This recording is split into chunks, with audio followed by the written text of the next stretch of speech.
Hi friends, எல்லாருக்கும் வணக்கம். இன்னைக்கு நம்ம என்ன டாபிக் பற்றி பேச போகிறோம் அப்படின்னு பார்த்தோம்னா, கேரள சினிமா இண்டஸ்ட்ரியில் நடிகைகள் வச்சுட்டு வர பாலியல் குற்றச்சாட்டுகள் பற்றி தான் இன்னைக்கு நம்ம பார்க்க போகிறோம். ரொம்ப நாளாகவே பார்த்தோம்னா மலையாள சினிமா இண்டஸ்ட்ரியில் நடிகைகள் நிறைய பேர் தான் கூட ஒர்க் பண்ண சக நடிகர்கள், டைரக்டர், ப்ரொடியூசர்லாம் படத்தில் நடிக்கணும்னா அட்ஜஸ்ட்மெண்ட் கேட்டு டார்ச்சர் பண்ணுறாங்க அப்படின்னு சொல்லி நிறைய பேர் கம்ப்ளைண்ட் பண்ணிட்டு வராங்க. குறிப்பா கடந்த 2017ல நடிகர் திலீப் உள்ளிட்ட நிறைய பேர் பாலியல் துன்புறுத்தல் வழக்குல குற்றம் சாட்டப்பட்டாங்க. இதனால கேரளா கவர்மெண்ட் என்ன பண்ணாங்கன்னா, மலையாள சினிமா இண்டஸ்ட்ரியில நடிகைகள் பாலியல் துன்புறுத்தலுக்கு ஆளாக்கப்படுறாங்களான்னு ஆய்வு நடத்த முன்னாள் நீதிபதி ஹேமா தலைமையிலான 3 பேர் கொண்ட குழுவை நியமிச்சாங்க. அந்த குழு வெளியிட்ட அறிக்கையை மாநில அரசு கடந்த 19ஆம் தேதி வெளியிட்டாங்க. அதுக்கப்புறமா தான் இந்த விஷயம் பூதாகரமா வெடிச்சது. மலையாள திரையுலகில் மட்டும் இல்லங்க, தமிழ், தெலுங்கு, கன்னடம் உள்ளிட்ட ஹிந்தி சினிமா வட்டாரத்திலையும் இந்த அறிக்கை பெரிய சர்ச்சையை கிளப்பியிருக்கு. அதாவது நடிகை ரேவதி சம்பத் தான் +2 படிக்கும் போது தனக்கு படத்துல சான்ஸ் தரதா சொல்லி நடிகர் சித்திக் பலாத்காரம் செய்ததா குற்றம் சாட்டினாங்க. இது எல்லாருக்குமே பெரிய அதிர்ச்சியை ஏற்படுத்தியிருந்த நிலையில மலையாள நடிகர்கள் சங்கத்தின் பொதுச் செயலாளராக இருந்த நடிகர் சித்திக் தன்னுடைய பதவியை ராஜினாமா பண்ணாரு. அதே போல பெங்காலி நடிகை ஸ்ரீலேகா மித்ரா, பிரபல மலையாள டைரக்டர் ரஞ்சித் மூவி சம்பந்தமா டிஸ்கஷன் பண்ணணும்னு தன்னை வீட்டுக்கு கூப்பிட்டு பாலியல் தொல்லை கொடுத்ததா குற்றம் சாட்டினாங்க. அதையடுத்து கேரளா கலாச்சித்திர அகாடமியின் தலைவர் பொறுப்புல இருந்து டைரக்டர் ரஞ்சித் விலகினாரு. இதற்கிடையில நடிகைகள் ஒவ்வொருத்தரா முன்வந்து தங்களுக்கு நடந்த பாலியல் தொல்லைகள் குறித்து ஓப்பனா தெரிவிச்சிருக்காங்க. குறிப்பா நடிகர்கள் ஜெயசூர்யா, முகேஷ், இடவேல பாபு, மணிப்பிள்ளை ராஜு மேல நடிகை மினு முனீர் பாலியல் குற்றச்சாட்டு வச்சது மட்டும் இல்லாம அவங்க கொடுத்த பாலியல் தொல்லையால தான் மலையாள சினிமாவை விட்டே விலகிட்டதா தெரிவிச்சாங்க. இதனால அவசரமா மலையாள நடிகர்கள் சங்க செயற்குழு கூட்டம் நடந்தது. அதுல தன்னுடைய தலைவர் பதவியை நடிகர் மோகன்லால் ராஜினாமா பண்ணாரு.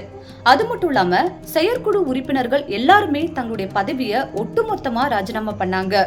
இதுல இன்னொரு விஷயம் என்னன்னா, நடிகர் சித்திக் மேல பாலியல் குற்றச்சாட்டு வச்ச நடிகை ரேவதி சம்பத் தமிழ்ல பிரபல நடிகராய் இருக்கும் ரியாஸ்கான் மேலையும் பாலியல் குற்றச்சாட்டு வச்சிருக்காங்க.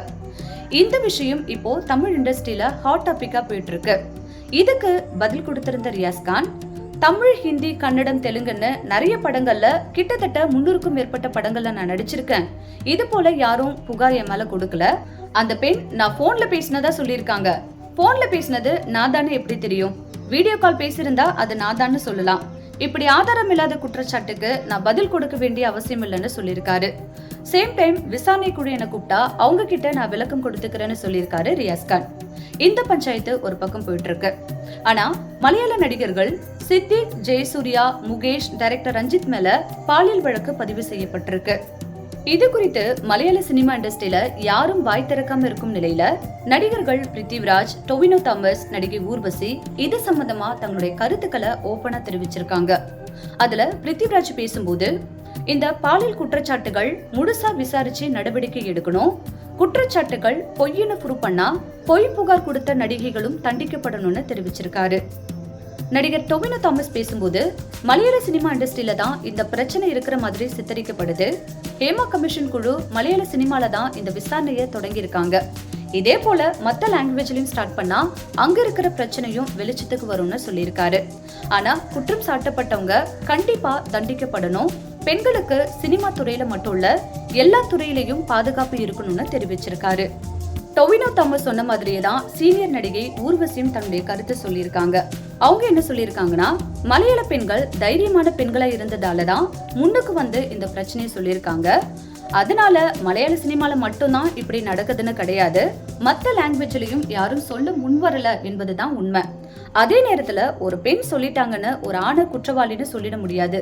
தீவிரமா விசாரிச்சுதான் நடவடிக்கை எடுக்கணும்னு தெரிவிச்சிருக்காங்க. மேலும் நான் இத்தனை வருஷமா இந்த சினிமா ஃபீல்டுல இருக்கேன், எனக்கு இந்த மாதிரி எந்த ஒரு அட்ஜஸ்ட்மெண்ட் பிரச்சனையும் வந்ததில்லைன்னு அவங்களுடைய எக்ஸ்பீரியன்ஸை ஷேர் பண்ணியிருக்காங்க. சினிமா ஃபீல்டுல மட்டும் இல்லங்க, எல்லா துறையிலையுமே இந்த மாதிரி பிரச்சனைகளை பெண்கள் ஃபேஸ் பண்ணிட்டு தான் இருக்காங்க. இது சினிமா மீடியான்றதால ஓப்பனா தெரியுது. மற்ற ஃபீல்டுலையும் போய் பார்த்தோம்னா அவங்களும் நிறைய விஷயங்கள் இந்த மாதிரி சொல்லுவாங்க. பெண்களுக்கு மட்டும் இல்லங்க, ஆண்களுக்கும் இது போல பிரச்சனைகள் இருக்கிறதா சொல்லப்படுது. அதனால தைரியமா இருந்து இந்த விஷயங்களை நம்ம ஃபேஸ் பண்ணி தான் ஆகணும்.